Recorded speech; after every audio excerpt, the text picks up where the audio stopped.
एक छोटी सी कहानी। ये कहानी एक 24 साल के लड़के की है जो एक सेठ के यहाँ नौकरी करता था। उसके माँ बाप इस दुनिया में नहीं थे। उसकी जिंदगी बहुत परेशानी में चल रही थी।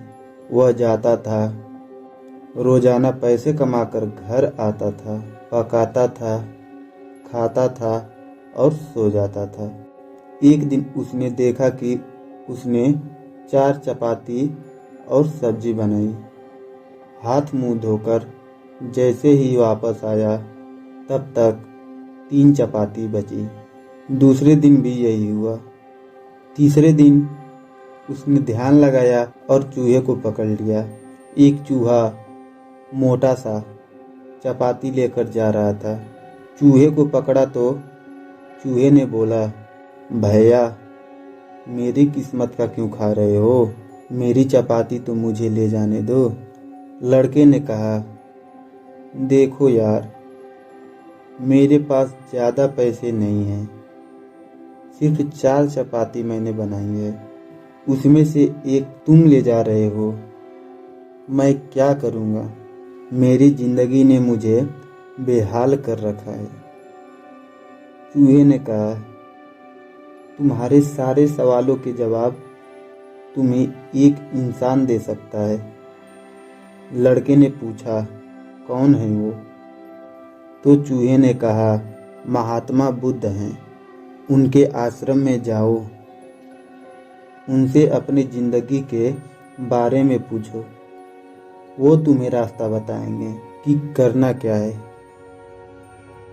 लड़के ने कहा, बहुत बढ़िया बात है। चूहे की बात मान ली और गौतम बुद्ध से मिलने चल दिया। 5-6 दिनों का अपने सेठ से छुट्टी ले ली। रास्ता लंबा था, रात हो गई। इस लड़के को कुछ दिखाई नहीं दे रहा था। थोड़ी दूर पर एक हवेली दिखाई दी। वहां जाकर शरण मांगी। हवेली की मालकिन ने पूछा, बेटा कहाँ जा रहे हो?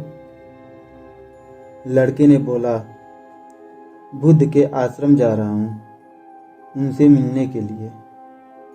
मालकिन ने कहा, बहुत बढ़िया जगह जा रहे हो। गौतम बुद्ध से मेरे एक सवाल का जवाब लेकर आना। अगर वो सवाल का जवाब दे दें तो।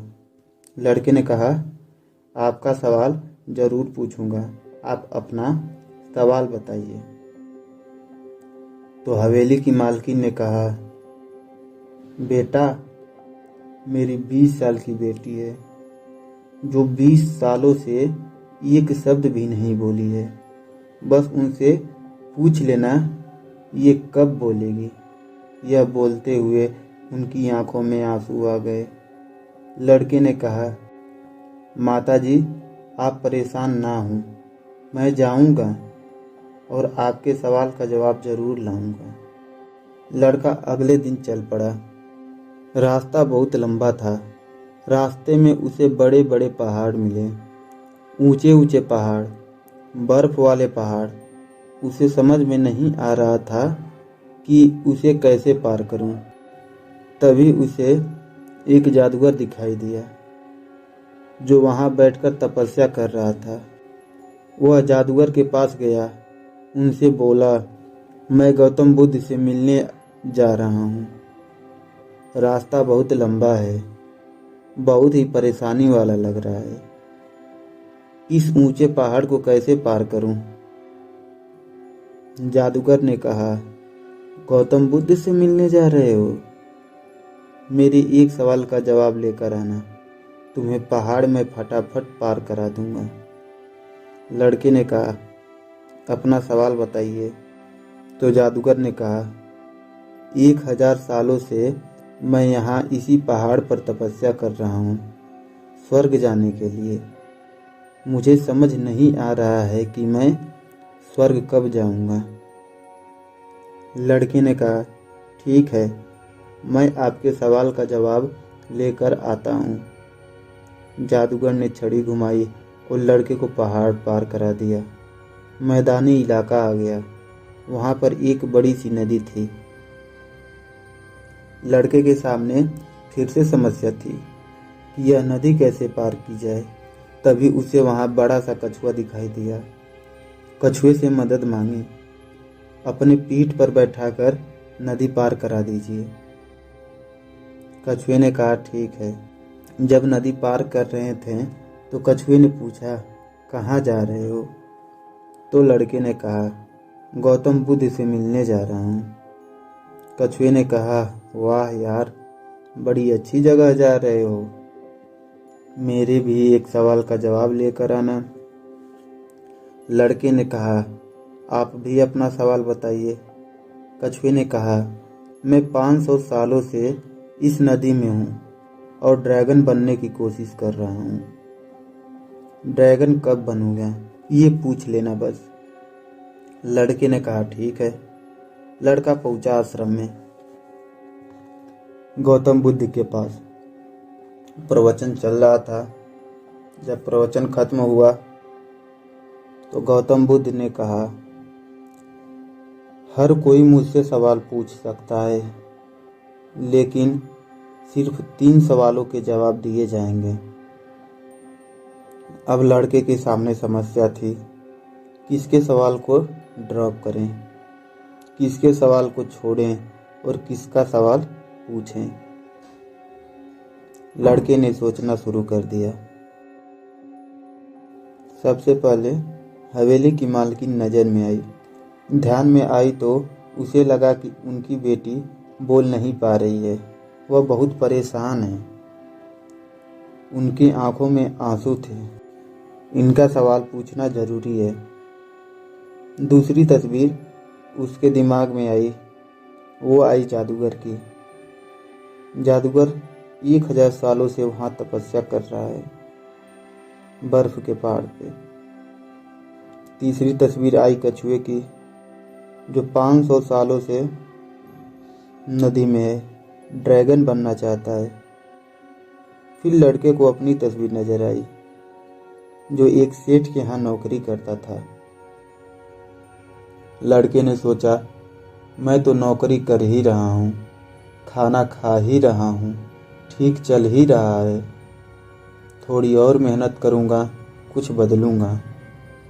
इन 3 लोगों के जीवन में बदलाव लाना जरूरी है। इन 3 के सवाल पूछना जरूरी है। लड़के ने गौतम बुद्ध से तीनों के सवाल पूछे। गौतम बुद्ध ने जवाब दिया, सबसे पहले हवेली के मालकिन के सवाल का।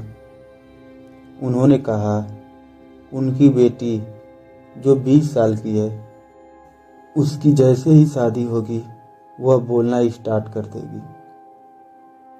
दूसरे सवाल का जवाब देते हुए गौतम बुद्ध ने कहा, जो जादूगर है उससे कहना कि वह छड़ी छोड़ दे। जिस दिन उसने छड़ी को छोड़ दिया, छड़ी का त्याग कर दिया, वह स्वर्ग चला जाएगा। तीसरा सवाल था कछुए का। गौतम बुद्ध ने कहा, उस कछुए से कहना कि वह अपना कवच उतार दे। जिस दिन उसने अपना कवच उतार दिया, वह ड्रैगन बन जाएगा। लड़के ने नमस्कार किया, प्रणाम किया और चल पड़ा वापस।